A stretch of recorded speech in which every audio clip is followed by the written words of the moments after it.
Hi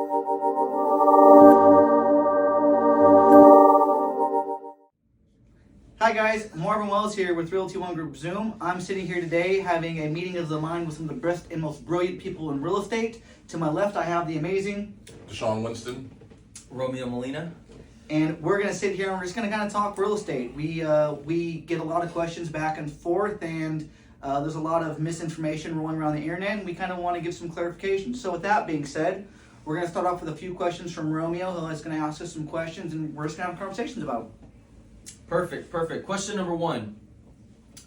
What are your thoughts on buying property when the market is about to crash? About to crash. That's an interesting topic. Right. Is the market about to crash?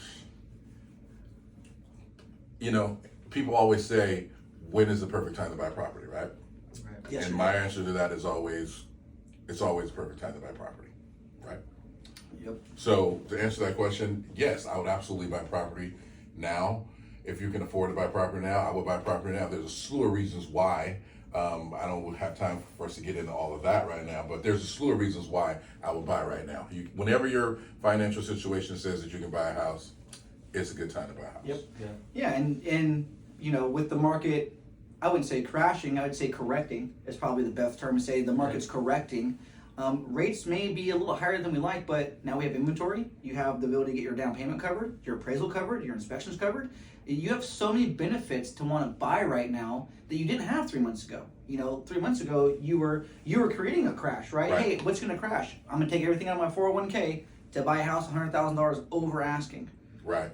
Now you're gonna get the same house under asking and get everything kind of taken care of for. And as a seller, you still have tons of equity. Right. And I would say, like 3 months ago, I was having an uncomfortable conversation with my FHA buyers where I had to be honest with them and say, listen, today is probably not the market for you to buy in. You need down payment assistance, you need closing costs, you need seller credits and things like that. This probably just isn't the field for you to play on right now because people are coming in with money to bridge the gaps and pay over appraised value and things of that sort. All of those people that weren't able to buy then, now is the perfect time for you to get back into the game. Exactly. Because it's definitely now a market that you can take advantage of. Perfect. Which leads us into our next question. And again, to everyone listening, these questions are questions that I pulled from the internet, questions that our world is just wanting to know. So, leading right into our next question is, what is your advice for buyers who are looking to buy property in today's market? My advice to buyers trying to buy in today's market, I would say, just like we kind of said on the last question, it's the perfect time, especially with the right agent, right? People forget this all the time. There's no such thing as like a bad market to buy in, it's just a bad agent to work with, right? When you work with the right agent, you can kind of make anything happen, whether it's the deal that they need. That question always comes down to where that buyer's at, right? It's a great time to buy, especially if you're looking for something bigger, or you're looking for something smaller, or you're a first-time home buyer. It's a perfect time to buy. Tons of inventory, tons of opportunity. Right. And I'll also say, like you said, working with the right people, you need to interview your agent. You need to interview your lender. You need to research the right questions that you should be asking because a skilled realtor and lender can look at your situation and they know how to package the deal to make it worth to benefit you. So I know everyone likes to just think that you can find a realtor and find a lender just in the phone book or on the internet or whatever, but there's more to it than just that. Yep. I mean, you really need to make sure that that person knows what they're doing and that they have your best interest at hand. Yeah, perfect. Great answers. Third question. What should buyers do if they find themselves outbid on a property that they love? I would tell them to not get discouraged. Yep. Rome wasn't built in a day. You may not get the first house that you want, but I guarantee you, when you finally do get the one that you want, you'll be glad that you didn't get that first house. You'll be like, I wanted that first house, but look at this one. Yep. This one is so much better. Yep, and in so many instances, I have that happen all the time where I always tell people, you got to trust in the process, right? Everything in real estate and everything in life is supposed to happen when it's supposed to happen. And if you force something in real estate, you're going to have buyers in worse than about 6 months. You're going to call them back and say, that hot tub I really liked? Well, it's leaking and it's broke and it's not covered by the home warranty. Where I've always said, hey, it's the house that you get, it's a house that you're supposed to have. And that's worked out for all my clients, as far as that. So I would just, like you said, I would say, hey, may not be your time right now. Let's continue to look in the market, and we're not finding you a house, we're finding you a home.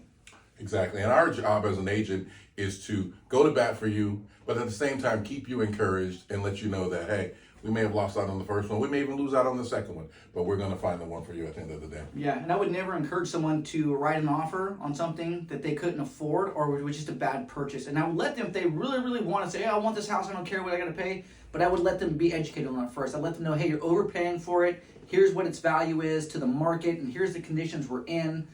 So again, education is powerful when it comes to that question. And yeah, and like to tag on what you said, when you're buying a house, you can't think with emotion. Because emotion can get you into some trouble. You get outbid on a couple houses and you're like, I'm going to pay more anyway. I'm going to pay more. It's like, calm down, pump the brakes. Let's not think with emotion. Let's put the ego aside. Yep. Because in 6 months, I don't want you calling me on the phone saying, I really can't afford this house. Or I wanted this house with this pool because it looked good, but I didn't realize that I got to pay $100 a month to keep this pool Yep. clean. Exactly. And things like that. So always use the brain and not the heart. Yeah, very good answers from both of you. When it comes to education, you got to be educated, and that just comes with knowing your realtor, sitting down with them, having them explain to you what the market is doing and where things are going. Right. So that being said, with the way the market is going today, what would be your strategy for buying real estate in today's market? That's an easy question, right? My strategy would be based on my client's needs, right? So if they really like the house and they need the additional room, but they also need down payment assistance, and they may have a VA loan, which is going to require all Section 1 to be taken care of.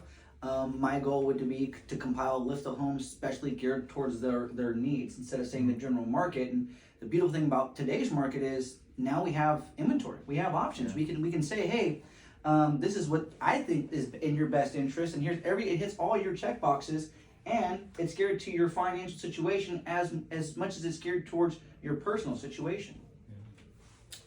I think for me, I take pride in the fact that I network with a lot of other real estate agents, right? Yep. Even though we're independents, we still need the support of other agents. So typically with me, I always try to find who the listing agent is if I happen to have the buyer. And a lot of times I know that person, and I kind of call them on the phone and tell them my client's situation and whatnot. And it makes it a little easier when it comes to negotiation. And that's kind of one of my strong suits. So I negotiate with the other agent prior to writing the offer a lot of times, and and tell my story, and usually that kind of puts us ahead of others. Yeah, and I just want to piggyback off what you said.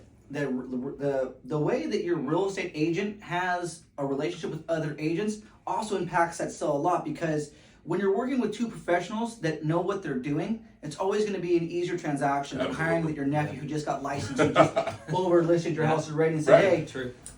Here's where we're at. Yeah. So real estate relationships, professional and personal, are always a benefit to our clients. Right. Yeah, no, that's perfect. Very, very good. Next question is going to be, how do you think the current market will affect today's real estate prices? Well, I mean, we know that the interest rates are going up. The prices have to come down. You're never going to have high interest rates and high prices, or low interest rates and low prices. Yeah. They kind of teeter-totter off of one another. Yep. So I think right now is the market, the interest rates are going up.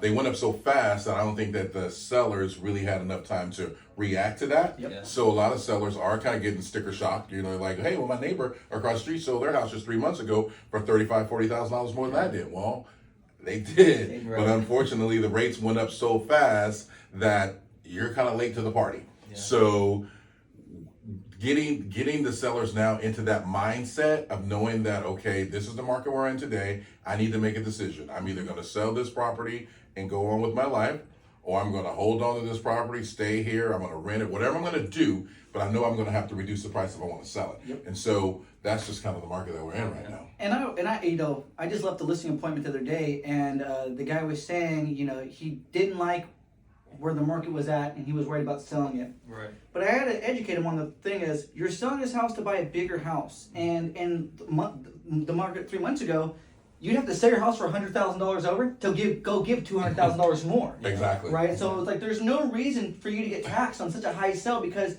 it's not going to make any financial sense for you in 6 months. As we Right. see now, I always say, marry the home, date the rate. Take the equity that And you fire got, the landlord. and fire the landlord.